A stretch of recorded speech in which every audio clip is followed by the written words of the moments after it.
Good morning, everybody. I'm Sean Jenkins, Sector Head of the Hedgeye Gaming, Lodging, and Leisure team. Thank you for being with us here on a holiday week. Very, very proud and excited to have you back in our Hedgeye studio here. This is CEO of Yield Sec, Ismail Vale. One of the innovators in the gaming space, definitely making headlines, making waves across the media landscape, certainly. We've had you here a couple times. Certainly we'll look forward to having you in future installments. But for today, maybe an interesting place to start since we haven't had you in our studio for a little bit. What have you been up to? So that's an interesting question. Well, haven't I been up to? I've been around the world 3 times in the last year. So basically, this is another leg of a trip. I'll be going to London next to give a speech next week about gambling in the UK. After that, in the Philippines to talk about Asia Pacific gambling. I gave an address to the Chilean Parliament a few weeks ago about gambling in Chile and how they're about to regulate the market. So it's a good year for Yield Sec. We've got to the point now where our model for looking at all the audience, all their activity all the time, the total marketplace, legal plus illegal, is now being accepted as Yield Sec's the only people in the world who do this, and we're being called on by everyone from regulators, governments, law enforcement, operators, affiliates, etc., even the media, obviously. We've been in and out of the media in the last few weeks. So we're very grateful. Thank you, and thank you for being part of our success as well. Yeah, well, no, it's fun. We can always we catch you on your travels in and out of the US. I think the UK thing, I don't want to jump ahead to that because we have a lot of great topics to get through, but I think topical for a lot of our clients and investors that are watching today and certainly watching the space closely is the idea of, hey, the UK, a certain side of the political aisle is very interested in raising taxes, but there's this whole feasibility study and there's a lot going on in the UK market. Is it suffice to say that you're going to be talking to people that would maybe be making changes potentially, or looking at making changes, for what you can share, just for the audience? Absolutely. So I'm on the schedule already. Okay, I'm giving the keynote speech at the Peers for Gambling Reform Conference next Wednesday. So I'll be talking about this is what the UK marketplace has done. This is what the nature of the black market is in the UK. And let's just reverse back from there for everyone listening. The UK marketplace has always been a beacon marketplace, as we call it. So it's always been this lighthouse for the whole world of regulated online gaming to say that you can control a marketplace. You can get huge revenues from a market. You can have a population that's controlled. You can have an audience that's looked after. Children are excluded, etc. So there's good law in place and the regulation follows through. Does that work everywhere else, though? Because wherever other people have copied the UK model, did that necessarily mean they got it right in Germany, in France, in Spain, for example? Not really, didn't work out that way. And even in the UK, there have been cracks in the foundation there of what should be a 95, 99.5% marketplace that's legally controlled.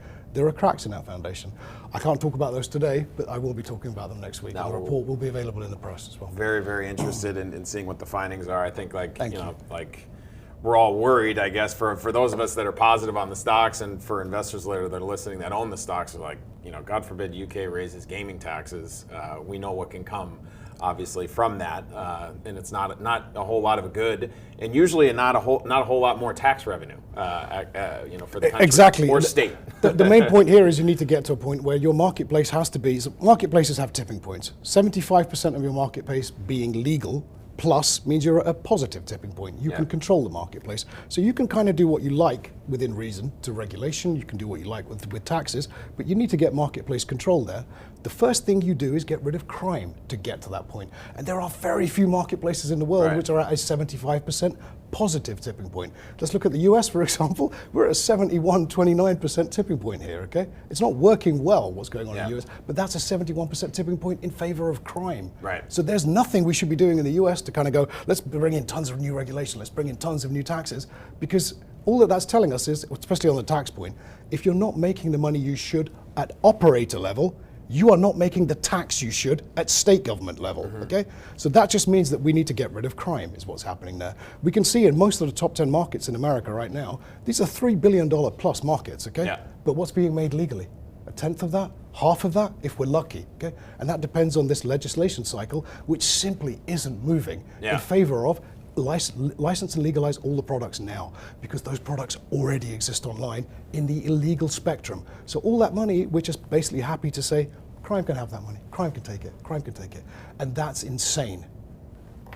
I think we'll probably dive into some of that. On slide 5, if we could just flip to that, guys, from the slides. Thank you guys also, the Yield Sec team, for putting together another great slide deck. Some of the tables and data that we won't really go through with a fine-tooth comb, much like we did last time. Okay. That was a really data-heavy call. I think today will be a little bit more free-flowing, but within the construct of these 5 themes, really, maybe a bit of an overview of the U.S., I think, for people that are newer to your work and some of the work that we've done alongside you guys. That'd be great. We'll hit on, obviously, the construct of the illegal market, but I think we'll spend a lot of time today, which is a real hot topic in the industry, talking about, as you guys put it, innovators. Yep. From our side of things, and what we would call it, it's prediction markets, sweeps, casinos, things of that nature, social. All of it is gambling, Absolutely. as you and I would both very much agree. But innovators, we'll call it that. I think that's a nice way to put it. And then maybe hitting on some of the international stuff that we did dive ahead of just a bit ago. But also, I can't forget, we need to save time, and it'll be on me. The onus is on me to make sure that we do have the time. State AGs putting out letters to Pam Bondi. I think you guys have had a little bit of interaction with her in her office, or potentially going to. Maybe what the playbook could look like for the U.S. market to get right, get fit, and get itself put in the right direction, I think would be really interesting for a lot of us to hear.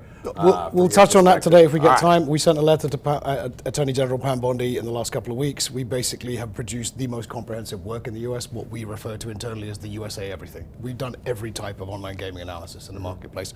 Everything from sports betting, casinos, poker, right through to predictors and sweepstakes and socials. So we've been the ones who've looked at this from audience and their activity all the time, and we've done that for the last 3 years. So we're able to say this is what's going on in the American online gaming marketplace, and we're not basing our studies on survey data. We didn't call a couple of thousand people and pay them $75 to say, do you like illegal gambling? Do you use illegal gambling? We just found it from their private anonymous data, and we've worked out that there are a lot of secrets in that private anonymous data, which is basically the places you go when no one's watching tend to be illegal places. And that's the problem in the American marketplace, that if we don't get rid of the crime, we will not get the benefit for our commerce, community, and consumers. Awesome. Okay. All right, let's dive into some of the slides. Obviously, we're going to be more, like I said, more free-flowing conversation, but I'm always astounded by this next slide here, just the sheer size of the illegal channel. More so because I think and something that I struggle with, and I know a lot of my clients that have read a lot of your work and certainly followed other work that we've done on the illegal channel, it's like, well, I'm seeing really solid growth for the most part, and on a GGR basis. There's been some consternation about handle growth slowing, although now it looks like it's reaccelerating. The legal channel seems to be growing pretty nicely. But what we also see is that the illegal channel is growing even faster. Absolutely. Now, talk about that. Legal channel growth. So let's just zoom up to the high level here. So we've got the slides on the screen at the moment, okay? So gross gaming revenue, you have a $90 billion marketplace, okay, in the United States. But the problem is 74% of that has gone to crime. Yeah. And 26% of it is basically coming legally. Legal growth is always going to be there because you've got big brands coming in who've got brick and mortar premises, and there's the omni-channel play to come from that. So I'm going to open an account with BetMGM because it gives me a free stay at the MGM property next week. So there's that piece that's being played off there. The other thing is there are legal brands advertising everywhere and recruiting you as a customer. So I'm not going to ignore that, but as we said on a couple of Hedgeye calls ago, a lot of that recruitment is coming from customers who basically use legal brands like supermarket coupons. They're coming in and getting the best offer you have for the Super Bowl, for March Madness. And when did we hear of anybody making significant money on those events? We heard everybody burn a load of money in marketing and then go, it wasn't quite what we expected it to be. So we've not seen the results on the quarterlies from the brands to say, we had a great Super Bowl. Everything worked out for us. Well, and this past Super Bowl was all right, I guess. But okay. March Madness was terrible. March Madness was terrible. And it's been that every year for the 7 years that we've had legal gaming in America as well. So the problem is, you can't do all of your marketing budget on those events for recruitment and then find that you can't cross-sell people into casino and poker and other products. That's where the illegals double down here because they make more money from everyone they recruit. One thing to remind everybody about here, the elite, and thank you for calling it the illegal sector today as well, the illegal channel. The point is, it's one marketplace. The American online gaming marketplace, it has two industries in it. One legal, licensed, tax-paying and compliant, one criminal, okay? The criminals understand this. Pay pay the least at the front, get the most at the front door from every customer, and pay the least to make the most from all of those customers. So make sure that you've got every product available: casino, poker, predictors, sweepstakes. Give them everything that they've heard of, because why not keep them at the one-stop shop? And that's what illegal gambling's become for American consumers. So when they do open accounts with MGM or DraftKings or FanDuel, they often use them like supermarket coupons. I'll take the best offer you're willing to give me, but I'm not coming back. And I can't give you the cross-sell because you don't offer it. Right, and I think that's what we saw with some of the data that you guys have provided. In markets where they're dual product markets, you do see a lot more balance relative to single product markets. You've got like a 50-50 type situation like you have in New Jersey, at least. Right, exactly. But the idea is, and I think the point that you guys have made, I'm paraphrasing obviously, is that it should be a lot better, and it's because of there's lingering legacy issues that you have yet to root out. Right? Every marketplace is different. Every marketplace has its own history. Look at the United Kingdom we talked about at the beginning of today's show. Okay, so in the United Kingdom, you've got 200 years of legal gambling history. You've got the first online regulated marketplace in the world from 2005. There's a load of history there, and there's thousands of legal brands. Here in America, you do not have that. You've had a history of prohibition. Hardly anywhere in the States was legal for gambling before, okay? You could only go to Nevada to play sports bets and that kind of stuff. Right. So you've had a history of prohibition, very similar to Europe, and you have two marketplaces in very similar situations online now. Europe's running at 71.29, America's running at 74.26 in favor of crime, dominating that statistic. So it's because of your legacy history that you haven't got the history that the UK has right now, okay? So don't be looking to the UK to go, well, we can become like that. It's a whole bunch of kind of reasons based on the history of the marketplace that won't let you get there. But the biggest problem you have in America right now, legislative agenda. Where is the legislation pushing to have legal products for what is now very quickly becoming traditional online gaming, casino, sports and poker? Because all this new stuff that's right there at the gates now, all the stuff coming from predictors and sweeps and social and crypto that's coming through as well, all of that stuff is going to be the new gaming for younger audiences. Got it. No, that's really interesting. I think many are hopeful that this coming year will set up for a bigger legalization wave, and you have some states that it needs to get on the ballot. We absolutely need it to. Absolutely need it to. Obviously, us and others, right? Like we've all been sort of raising our addressable market opportunity, but that's largely been driven by the existing states, and most of it's been iGaming actually. Exactly. So that's a positive in a sense, right, from what we can see, but there's this whole other world out there that has yet to be tapped into, and I think that's the point that you guys keep hammering. And maybe we can go through at least just a couple of slides. I'm always fascinated by just some of the data splits that you guys provide here on slide 8. Yeah. And some of those examples of green versus red versus blue. For those that have looked at some of these slides before, maybe it's a little bit repetitive. I think for those that haven't, these numbers are just eye-popping and astounding to me. And again, let's be clear on the numbers. All of this comes from monitored audience behavior. Where did they spend the time? How much time did they spend on those sites and pages? Which transactions were they looking at? I'm not hacking anybody to say, our platform's not hacking anyone to say, what did you bet on? But we're seeing what pages they were on. So we know that if they're going to take a yard bet on an NFL game, we know that they're looking at that. We know if they're taking outrights on the English Premier League, we know that they're looking at that. How much time do they spend on that page? How many other websites they go to? How do they get to those pages? Do they come from affiliates, from social media, from search, etc.? So we're looking at all the audience activity across those 8 ecosystem essentials. Search, now including LLMs, because we're looking at all the stuff from ChatGPT, all the large language models. Nearly half of the audience behavior on search has shifted, again, in the last 6 months, to using ChatGPT for a whole bunch of stuff. And they're willingly promoting sites that... ChatGPT's been trained from normal search engines. What did normal search engines have on them? Illegal gambling. So ChatGPT's now got illegal gambling on it too.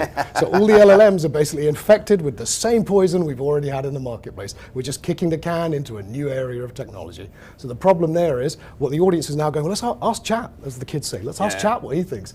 Asking Chat is not going to get you great results for online gaming anymore. So I think a lot of people are missing that one. So let's just look at it in terms of those blue, greens, and reds. Blues mean only sports betting, okay? So New York basically has a legal sector of $2.1 billion last year in 2024, an illegal sector of $5.3 billion, okay? Because it's sports and casino.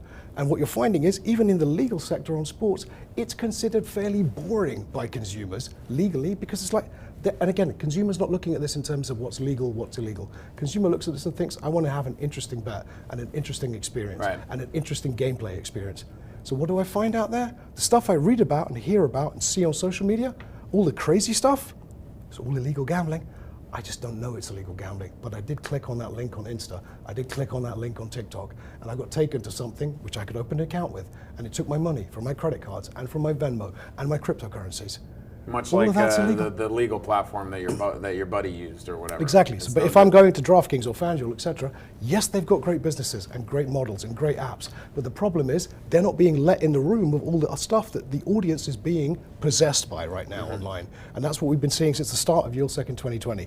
We found stuff like predictors. We're one of the first people in the world to go, guys, there's this thing over here called predictors, and people are really using it, and they're going nuts for this product, especially younger audiences, and everyone's going, what are you talking about? And I'm like, well, it's kind of financial futures, and it was on FTX and Binance, and they were really obsessed with it for Bitcoin and trading and all this stuff, and now they're doing sports bets over here. Isn't that a bit strange? And everyone's going, oh, we don't want to listen to you. And then all of a sudden, this is like the raging fire that's burning right now. Is everybody wants to talk about predictors Yes, right now. absolutely, including our Including audience us today. and definitely. I think that's actually a good. Maybe we just jump right to that. I know you guys have put Okay. together a couple slides and numbers. It's probably a little less about the numbers themselves and more about at least from our conversation. Of I think course, let's I care start on about the slide numbers. 14. Let's start on Okay. slide, because there's a point here which is, just to finish on the last one, blue states were sports betting only, green states were Yeah. all legal products, and red states were nothing legal, like California and Utah, okay? So there's some differences in the marketplaces here, but what you're seeing in green states, like New Jersey, where every product is legal, sports betting, casino, and poker, the traditional products to come Yeah. in the future kind of thing. So all these iGaming products, if you have them all, you still have illegal gambling because they're offering you bigger bonuses. They're offering more aggressive promotion. Why? They don't pay any tax.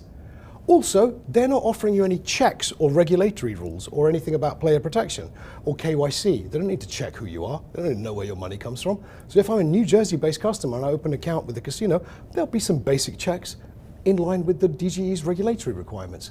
With an illegal, they don't make any checks. So if I'm underage, if I'm an excluded customer, if I'm a banned customer, if I'm a customer who's got money laundering issues, legal brands have to check for all that stuff. Illegals don't check for any of that stuff. They also may not pay you when you win, is a Right. risk that you run, but it's attractive to consumers to get around that stuff. And that's one of the biggest new areas of growth is regulation exploitation. Any new rules that are brought in will be jumped on by the illegals to go, here's an opportunity. One of the easiest Free marketing. easiest forms to understand here is an age range. So there's an age limit of 21 years and over for gambling in America. That's the first thing crime goes to. What about the 18-year-old guys, 16-year-old guys, 12-year-old kids? Yeah. Let's go after them. Because that's the first form of regulation exploitation. So any rules that governments and regulators pass, operators will be there illegally, okay? Let's get into what's going on in America. We have a patchwork quilt in America, 50 states plus DC, basically all with different rules. Some, nothing's allowed online, some have everything online, apparently, okay? So illegal guys came in and went, well, we can get in on a price, product, and promotion advantage, those three Ps, okay? So we'll come in and go, price. We can beat any legal operator because we don't pay tax, we don't pay for licensing, we don't pay for anything, okay? And we pay the lowest cost to get those customers because we're cynical about where to advertise. We'll advertise on illegal streaming, we'll advertise on porn, we'll advertise everywhere, kind of thing, just put our brand out there and be everywhere, close to the conversation. What those guys realized is there's a patchwork quilt of legality across America, and that patchwork quilt means one thing, money. There's a whole bunch of opportunity out there. Innovators are the new breed coming through, okay? So innovators are predictors, social casinos, sweepstakes casinos, and many more products to come from things like crypto, okay? So there's a whole bunch of fire that's burning there right now. You can kind of smell it, but no one's really panicking about it, but they will be in the next few years, okay? Innovators are what we're calling people who want to be legal, but they're trying to bring something in a polite way via the back door.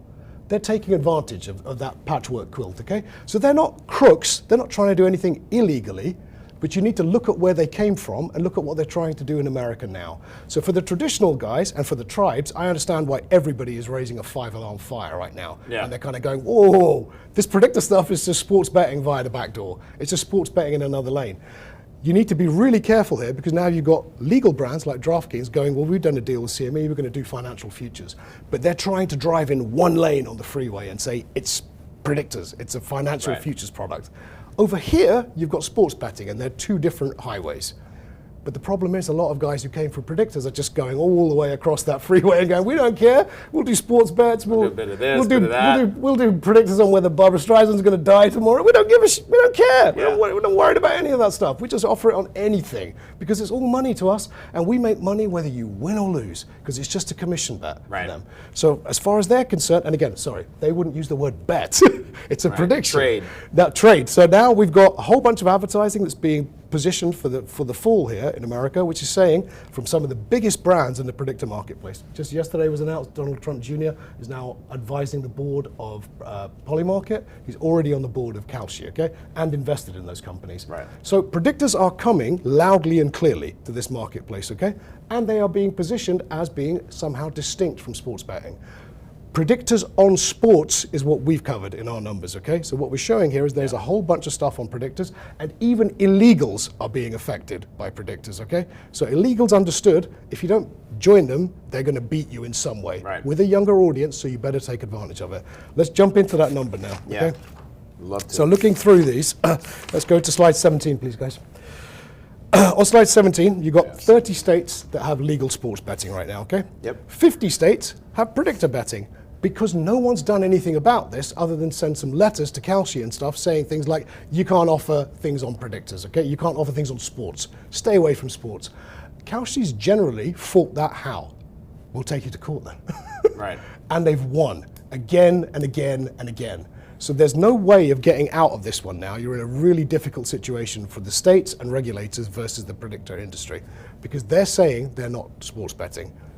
We all look at this from the industry and kind of go, yeah, it kind of is, basically. How's it not sports betting? And the thing is, the range of opportunities in here is way more than you get with many sports betting platforms too, kind of thing. Because there's much more stuff there because it's audience-generated content as well. You mean just from like, you could bet on a random, mayoral election to I can bet on, a futures contract for my beloved New England Patriots that are no longer very good anymore. I'm so sorry. You mean it from a range? You mean it from that perspective, or you mean within sports as well? Within sports as well. So let's just take predictors as a whole. You've got this whole ball of products, okay? So predictors are anything that's going to happen in the future, any future event, okay? So the problem with the audience is the audience has been trained on this since Yield Sec began in 2020. We were finding stuff out there that with the under 25-year-old audience, now up to under 35-year-old audience, they were obsessed with this thing that was not gambling, as they'd been sold it, as all the influencers were telling them, it's not gambling, it's trading. You are taking care of business. You're like Gordon Gekko kind of thing. You're a master of the universe if you do predictors versus gambling. Lots of people were saying, aren't they exactly the same thing? You're just taking a position on whether this is going to happen or that's going to happen. Will this team score first? Will this team win the league? Whatever. So lots of people from the industry and the influencers in predictors were kind of going, no, you're better than that. You're somehow a better person. You're taking care of business as opposed to just gambling kind of thing. So this is somehow distinct and different. Within the ball of predictors, you've basically got financial futures products. Bitcoin price movements, what's going to happen with the currency, what's going to happen on stocks.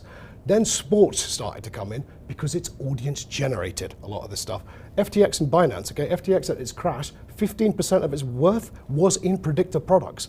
Because what FTX realized was, these are sticky products. We might be able to sell somebody converting their money into Bitcoin once every 3 months. We can sell them a predictor 20 times a day. Okay, because these things just hammer you with alerts all the time. Oh, this has moved. Maybe you want to change your position. So it's a really sticky audience product, and it's in your social media feed because it becomes part of your news cycle now.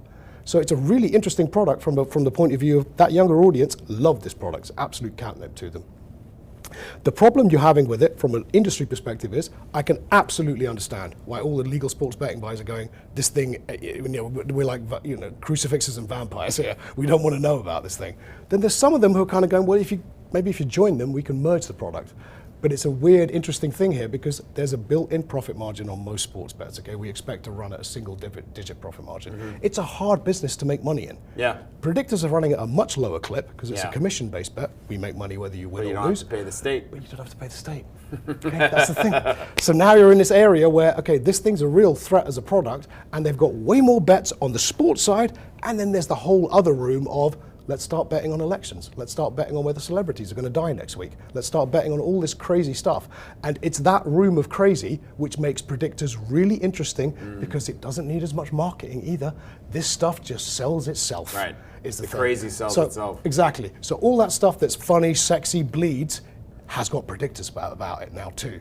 So you do something like, I mean, look, predictor markets exploded as soon as Travis and Taylor Swift got engaged. When are they going to get divorced?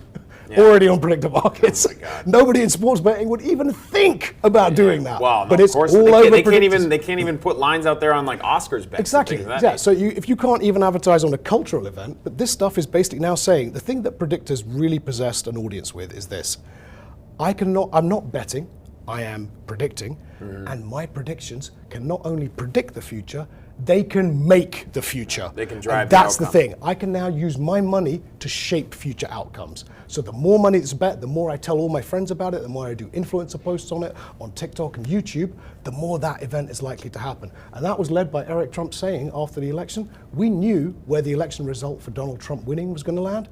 Why? We didn't look at fake news media. We looked at Kalshi and Polymarket. And once that was out there, that activated a whole new seam of people, particularly men, particularly young men, who are like, I trust this more than I trust the news because predictions are telling me where the future is going to be. Therefore, why wouldn't I put my money there?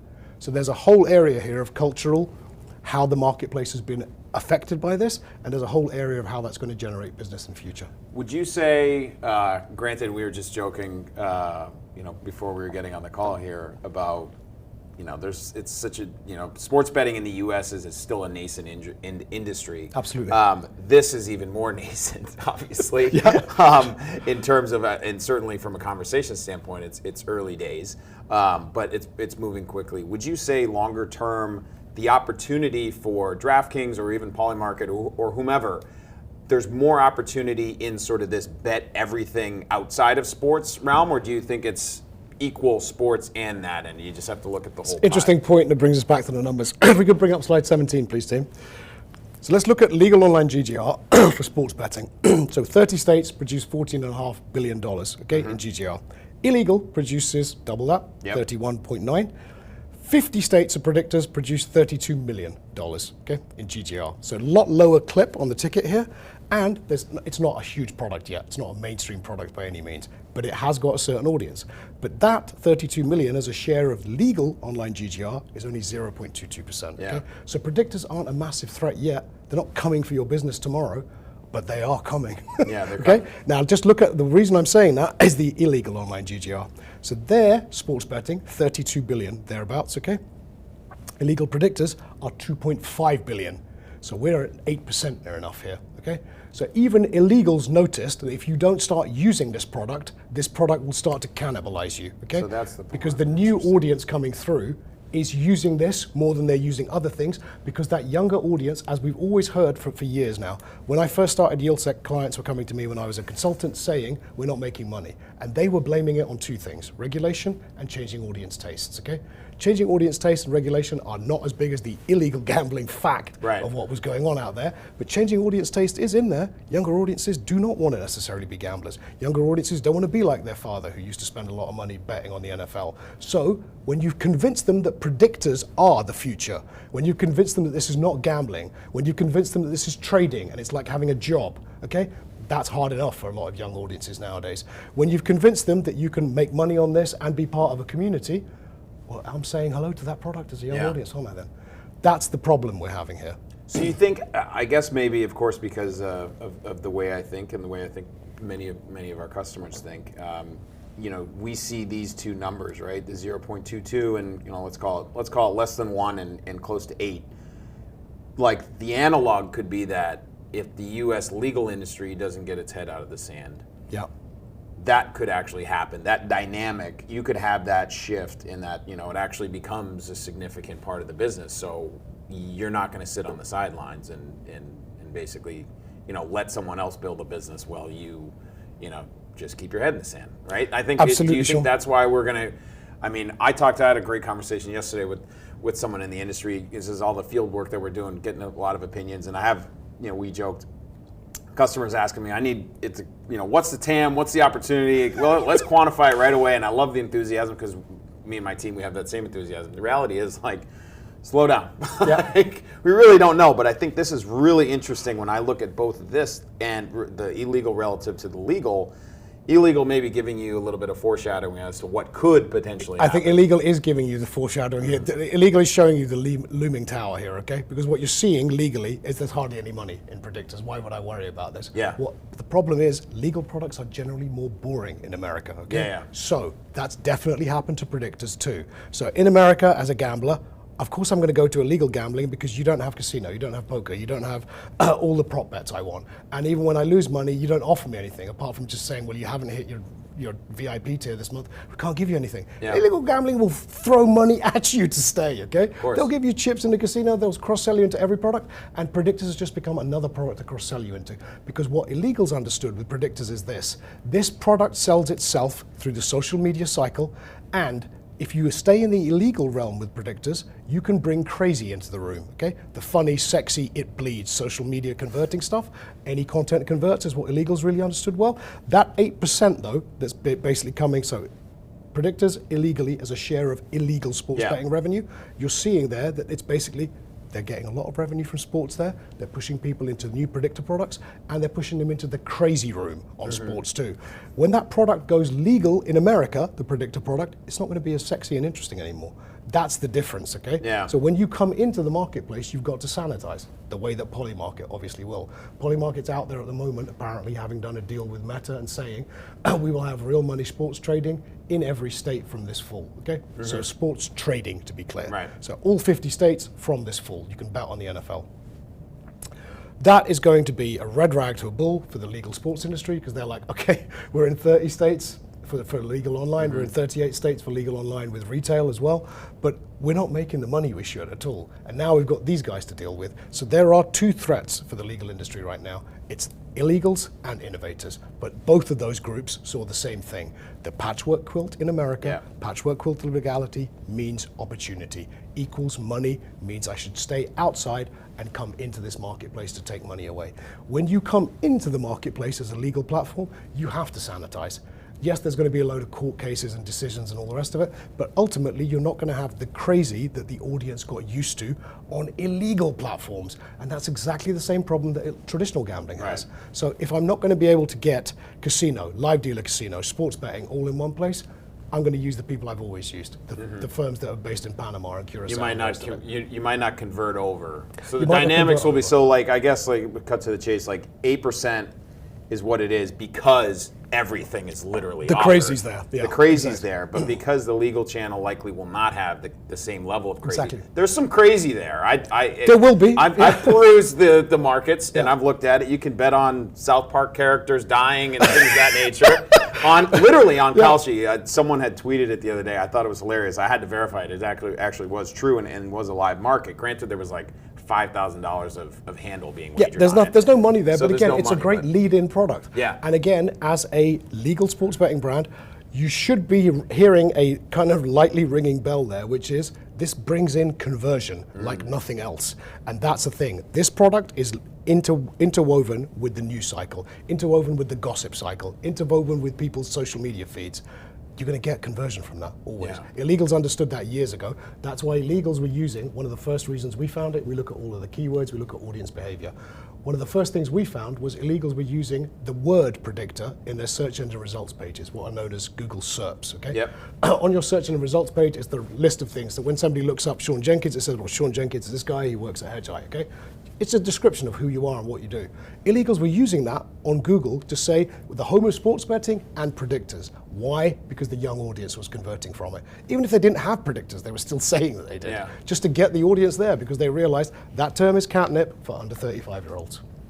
Really, really interesting. I mean, I feel like and others are probably learning. We're all learning in real time. It's certainly this is helping. I mean, I guess maybe that's why conversations that I have with sort of people in the field and also just point blank asking the companies, you know, they look at it as an opportunity. At worst, it's a small positive and opportunity because basically implying like we will be in the mix. We will be, you know, we won't be able to compete with some of the absolute crazy in the illegal market, but to the extent that, you know, we have a product, we will offer as much as possible. You have to be in the mix, and again, just learn the lessons from the illegals 5 years ago were including the word predictor in their search engine results. Yeah. Okay, if you're not trying to lean forward into that curve, you're going to miss out on the marketplace here. Okay, because clearly the younger audience is embracing these products. That means the older audience will too, because they want to be cooler, and there's going to be a whole bunch of people there. And when the thing that's really resonant with predictors is this: you can have a story about predictors in the news cycle 17, 18, 20 times a day, because it will be about Travis and Taylor's engagement. It will be about what's going on in politics. It will be about what's going on in the Ukraine war. A whole bunch of stuff that's got predictor bets running on it, okay? Sorry, predictor trades running on it, okay? So there's a whole bunch of stuff here that people will get into. But again, whichever word we use on this thing, it's clearly coming from the sports betting industry, okay? It's clearly also going to expand the sports betting industry into more kind of novelty and casual events, as we call it in the UK. So in the UK, we'd bet on things like the Oscars and BAFTAs, the film awards, as something that was a novelty bet, okay? Then it got into election betting, but this is going back 25 years ago in the UK kind of thing. Now, here in the US, it's always a thing of kind of like, will the DGE in New Jersey say that the betting on the election's allowed? Well, who cares? It's already on all these platforms offshore. We can so do it. that's the thing that's also, it's taking out the foundations from underneath the regulators and state governments and the respect for the rule of law as well. Yeah, the hard part that I'm trying to sort of, and we're all wrestling with is you know, there's a tipping point, like how there's a lot of opportunities still left and untapped. You know, we're only at 30 states. There's more than 30 states, obviously. Yeah, exactly. You know, how do you find balance and thread that needle, like FanDuel's trying to do with the CME partnership? Like, what does DraftKings ultimately do? I think that's the interesting part for us is, do states get involved and wake up to the idea that they need to be on board with this, because it's going to happen whether they like it or not? I think, again, the point here, and it goes back to another point we raised at the beginning, what's the room for federal intervention here? So we've got 50 states attorneys general now writing to Pamela Bondi and saying, I think we need help in this area, okay? Because illegal gambling is just taking a ton of money out of the US, $67 billion last year, okay? And we all know from all the calls we've done now, Sean, what does crime do when it makes money? More crime, period, okay? So that 67 billion has consequences for crime. And if we look at slide number, there's one that I really wanted to show the audience today, and it's slide number 11, guys in the studio, thank you. Lucky number 11. So calculus of crime, so America's criminal reality. So just on traditional products alone, sports, casino, and poker, for every dollar made legally in GGR, $2.91 is made by crime. Okay, that's a huge amount of money that's now being taken out of the equation in the United States for commerce, community, and consumers. Now we want to get into what's going to happen in a future world of predictor products and social and sweeps and crypto products. Okay, we can't have 50 states all deciding, well, are we legal? Oh, do we want that product today? Do we not want to have that betting marketplace? It's insanity, okay? Because you're taking the foundations away from legal operators to even try and make the money which they would love to give you in community benefit and tax, okay? They'd love to. If they just had an open lane on their marketplace, and if we've got that across an ever-expanding pool of potential products, where does this end? So unless there is some federal position in this in the future, which is, okay, we're going to decide what's legal, we're going to decide what's not legal, we're going to do the enforcement to back the state governments to raise that money. That's the point here. So I think because horses left the barn in terms of when PASPA came through in 2018. It's up to the states, but you're thinking more, the opportunity could be, and I'm jumping ahead of the topic that I really wanted to get to later with the last 10 minutes, hopefully, but we still got 20, so we're good on time. You're thinking more of like a federal oversight to help the states figure out. They need the support, clearly, because look, every state government we have conversations with, it says one thing to Yield Sec. So Yield Sec obviously costs money. It's a platform that costs a team and technology to run, okay? So we can do all the monitoring for you, but that costs budget. Every state government we've spoken to pretty much says we don't have the money for this. So we literally don't have the budget for this. We've got budget to do licensing, we've got budget to do some investigations. That's kind of it. Okay, so we can't do it. I mean, that's something that a DraftKings and FanDuel would be happy to actually allocate funds to at the state level. 100%. Not the excise handle tax that they have no idea where the whatever. Show me that the money is going to policing and enforcement. Show me, because that's actually going to help me. I'm going to get a return on the back end of that, right? That's really interesting. One more thing on the predictor side, just to kind of to close the loop on at least this phase one of the conversation. Would you think about it, and you kind of implied in your comments, but I'm just, again, we're all trying to kind of think about what they ultimately could mean. I think more so for scaled operators, the DraftKings, the FanDuels of the world. I think some of these smaller players will probably be very slow to react and actually integrate this kind of a product into their product suite. But do you look at it as a sort of betting consumer wallet share or trading consumer wallet share opportunity, i.e.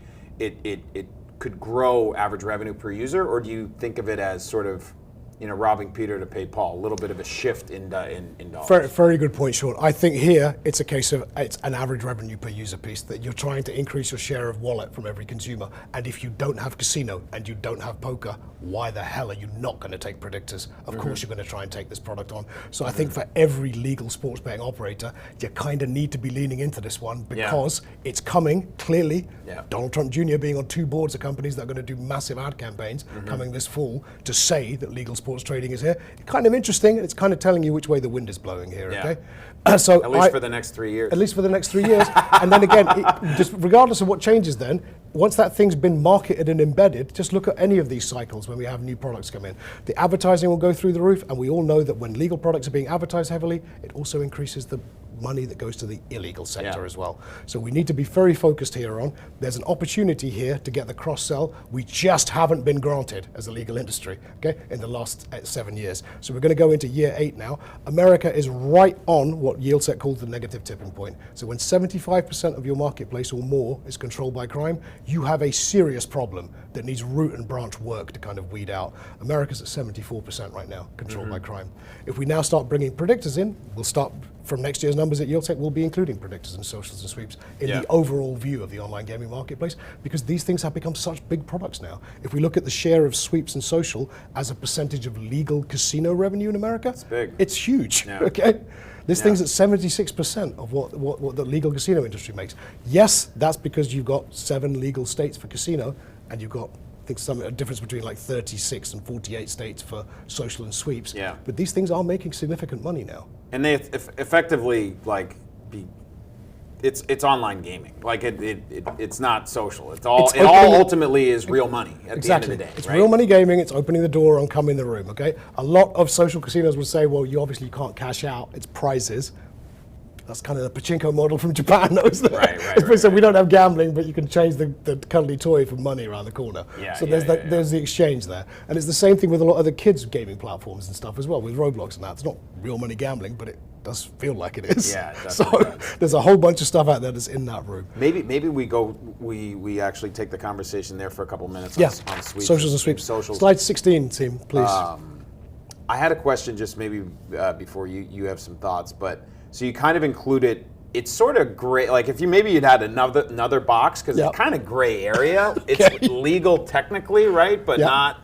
But this is legally permissible, okay? So I'm saying legal online GGR is basically what they're showing there. But this is just, I wouldn't call it legal. There's no specific rules. It's not as legal as the 8.5. Not as legal as that. So I would say here, without, look, we were doing the slides with the team, and that's my bad for doing it that way. No. I think it's provoked a good conversation. I said here, that's what the reaction I was looking for, which is basically, I'd call it legal because there's not anything that's being done about it in the meantime. We're just tolerating this stuff. But quietly, that stuff, so let's just take sweeps and social, 3 billion and 3.5 billion, okay, in revenue. That's being seen as stuff that can be taxed, can be banked onshore in the US, versus 8.5 billion for the 7 legal states. What we've got in sweeps and social is, again, we saw the patchwork quilt and we came running for it because you guys didn't have any rules. So it's exactly the same as the stuff I did at the beginning of my career. Nobody in the world, apart from Saudi Arabia and Japan, had rules against poker. I took that product everywhere. And every marketplace said, you shouldn't be here. We're going to arrest you. We're going to do this to you. There's nothing you can do to me because nothing's illegal about it, because you don't have an express law on this stuff. That's exactly where this stuff is, okay? How do you think about, because there's a trickle of states investigating it, looking to ban it. You've got 11 states have got rid of sweeps, okay, altogether. So 11 states have said we're outlawing this expressly, okay? So 11 states have done that, and then every time that happens, there's a bunch of sweepstakes operators that go, oh, there's nothing to worry about. This morning we heard that a whole bunch of them are pulling out of Canada, for example, and they're going to focus on the US instead. Because I think they're looking at the US and saying the legislation cycle takes so long. It's too slow, we can make money for 2-3 years, so we can look at it that way. So in the meantime, these aren't as legal casino is, but they are permissible in the meantime because no one's doing anything about them, okay? So there might not be any express laws saying social and sweepstakes are fine, But in the meantime, there's grass on the pitch, and I'm going to play. Would you think that, unlike with predictors, because I think that's maybe a product that has more momentum, although this is a very established product, Exactly, and certainly a profitable one.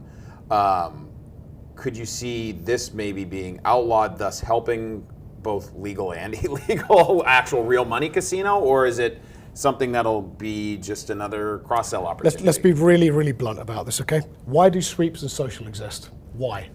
They only exist because there's no legal casino there. Okay? Yeah. So this would not be happening. Another analysis we could do for the next call.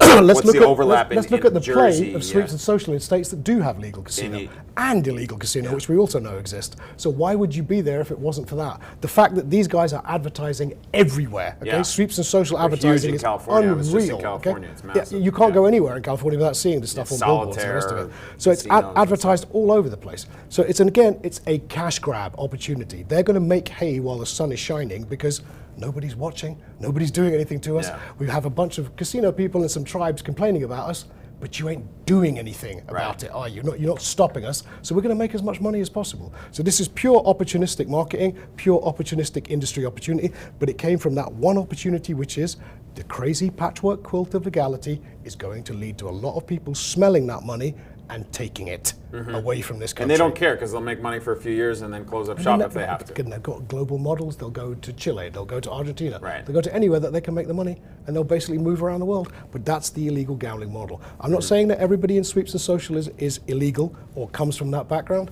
but a lot of them do. Okay, so let's not be blunt about this. There are a bunch of people in the sweeps and social business who have some interesting backgrounds. Okay, and they're backgrounds that we see running real money gaming platforms illegally in other marketplaces. So you need to be careful with this group because they've come in to basically see, we're going to challenge legally for innovation. Are they lobbying to say we want a law for social casinos? Are they lobbying to say we want a law for sweepstakes casinos to make it permissible? Because it's such a great pastime for American consumers and they really need this well before they get real money casino gaming. No, you're not seeing anybody doing that. No. What you're seeing them doing is going, well, don't do anything, don't change any laws. Don't change any laws. You don't need any laws. But we're all good here. in some cases, haven't you seen a little bit that sweeps or those like kind of fringe products, they at some point maybe have a desire to participate if a legal market does, if a currently illegal market or not, however you want to put it, they don't offer online casino yet. Yeah. They'd like to participate in said market at some point in the future, or is it more? When you look at these numbers, more the wild, wild west. I wouldn't say it's wild, wild west. I say when you look at these numbers, you start to think, okay, well, look on the basis of 7 legal states, and now you've got 39 and 48 that are permissible for sweepstakes and social. Okay, that's 76% of the money that's being made in those 7 states. I wouldn't be so excited by that, going, well, this is a huge business, we've got to get into this. Yeah. Look at how it's affecting the illegal online GGR piece, okay? So for the illegal industry, 35 billion is coming from casino products across America, online, okay? They're not interested in sweeps and social whatsoever. They haven't gone near it, okay? It's only used as an entry product in other markets for an illegal operator to basically go, let's get in there on some basis legally. Let's be able to assemble a database. Let's go after those customers. So it's being used as euphemism marketing. We're going to say that we're something, and a lot of the time it's also revenue diversion for a lot of these operators. So I'm an illegal casino. I'm going to come into your marketplace and be able to advertise legally as a social casino. But who's saying that I'm not converting your account to real money the day after you open it? Because we've seen evidence of that all over the world. Okay, that there's a bunch of people who are offering things as social casinos, and then they just switch your account out after 24 hours when they work out that you don't work for the government, the regulator, or the FBI.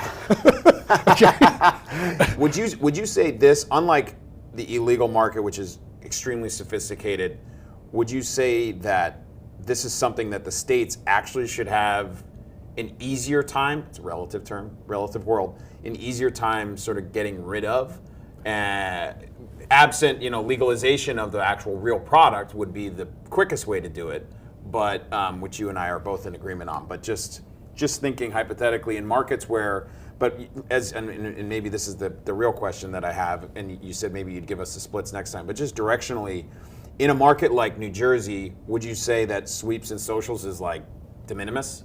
It's much lower than it would be on here. So you'd see the 76% here and you'd think, oh my goodness, this thing's huge. It's like rivaling casino. But do not have that takeaway. In any states that have real money gaming, you're going to real money gaming. Right? Because if you play a social casino, you're Yeah. I can fully believe that there's a certain type of customer who just wants a hobby product that they can buy a certain amount of chips each month and they can then play them and just have status value and they can put it on their social media page. If you show me that product versus a casino, any consumer, I think they'd be like, but I can't win anything. Right. So why don't I go to the real money casino? And now there's a promotion at that real money casino that also means that I can get a free room when I go to MGM next month. I'm going with that one because there's no benefit to these products. What these guys are taking advantage of is this. It's an advertising opportunity. So call yourself something else, rename yourself, and that's why you're an innovator here. Innovator doesn't necessarily need to be a good thing, okay? So let's make sure that that's an understanding for the audience today. Innovation in this area, we used alliteration on the I's. There's illegals and there's innovators. Both of those things are threats to the traditional legal online gaming industry in this country. And I'm saying traditional because it's very quickly becoming old-fashioned, is what it's becoming. So the legal online gaming industry in this country needs to start accepting that we might need new products. Will one of those be social casinos and sweepstakes? These are probably just good casino promos, is what these things are, if you're running a real money casino. Most consumers out there would not want to have a social casino or sweepstakes account if it wasn't for the fact they can't get anything else easily. And they're not also the other thing is this: they could always go to illegal gambling, always, okay? But the thing that's always advertising to them on billboards, on TV show promotions and the rest of it is this stuff right here. So this stuff is everywhere. It's being marketed extremely It's very aggressively blanket marketed basis, okay? on a social basis in California, where I just was. Granted, my phone's listening to me talk about online gaming all day long in meetings with customers. And I get to the airport in San Francisco and I go through my Instagram and it's social casino, solitaire. You should look at my phones, which is why I change them every 2 months. Infected with the discussions. Yeah, certainly. So all of this stuff in sweeps and social is basically, it's leaning into a product area which is basically saying, these guys are taking advantage of the lack of advertising regulation in this area, the lack of laws against them, and they're moving against it. States should be very quick on this stuff to basically go, what is this thing? It's a stalking horse for real money gambling, okay? And we don't know who these people are behind these companies because we're not doing any of the checks that we need to, which we do with legal gambling companies. So if you don't have rules about real money online gaming promotions, real money online gaming and casino licensing, how are you regulating these guys? You're not regulating them is the point. So this stuff is being allowed to get in under the kind of coattails of, well, it's just a fun, entertaining product. But this ain't Candy Crush. It's not Angry Birds, okay? It's a completely different thing. So let's start seeing this for what it is. In the same way that you're also having to look at the predictor marketplace and go, okay, I can see that there's a differentiated product there on predictors, all these financial futures products and the rest of it. And I can see that there's some similarities there between that and sports betting. Yeah. And I know that you're going to want to call it predictors and trading and the rest of it, but it kind of smells like a certain thing to me. Yeah, exactly. If it walks like a duck, it talks like a duck, right? Okay, maybe to close out. International, yes. Well, maybe we'll save international for another project that we're doing that we could maybe have you back into, or we could do maybe something virtual at some point as well. In between all your travels. What I did want to talk about though is, and we had the discussion interwoven to everything else, but the topic of state AGs sending a letter to Pam Bondi. Maybe you guys will have information for them and data and perspective.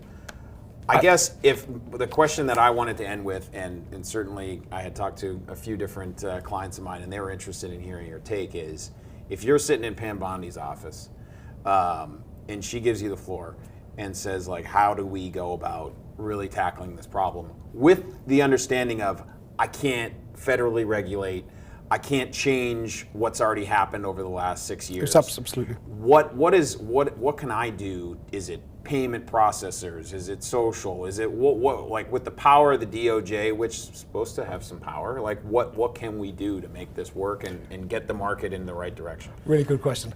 Two things for the team. Let's go to slide 12 first. So that's our letter to Pamela Bondi. We basically sent her our full USA Everything work and said, this is what's going on in America right now. This is how much America's being stolen from on the commerce side, $67 billion. This is how much is being stolen from on tax. This is what's happening in America. And we've got years of research and data to show you this from the audience. Where that leads to is the hope for the future. Okay, so we go to the penultimate slide, guys, slide 20. Slide 20, there you go.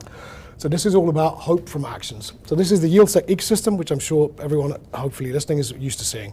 Look across the ecosystem, starting from search engines, large language models, where people are searching for stuff, looking at the streaming, okay? Looking at social media and websites.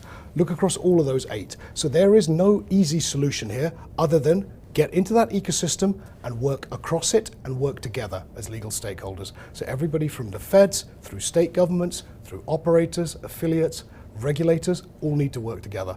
That's the only way you defeat crime. And also, if you start policing the gate through those 8 locks, those 8 ecosystem essentials, that's how you also get control of the marketplace and own that marketplace. So now the license fee I pay as a legal sports betting operator, legal casino operator, a future legal predictors operator, I now know that that license is worth X amount of million a year in revenue, okay?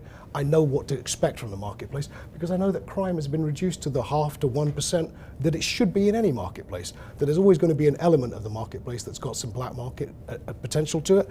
That's usually for the people who don't want to go through KYC, the people who've got hot money, and the people who don't want to answer a bunch of questions. So there's 0.5% of any marketplace that should be, but not 70, 80, 90% of the marketplace that's gone to crime. So right now we are letting crime bleed money from us. As we said at the start of the call, what does crime do when it makes money?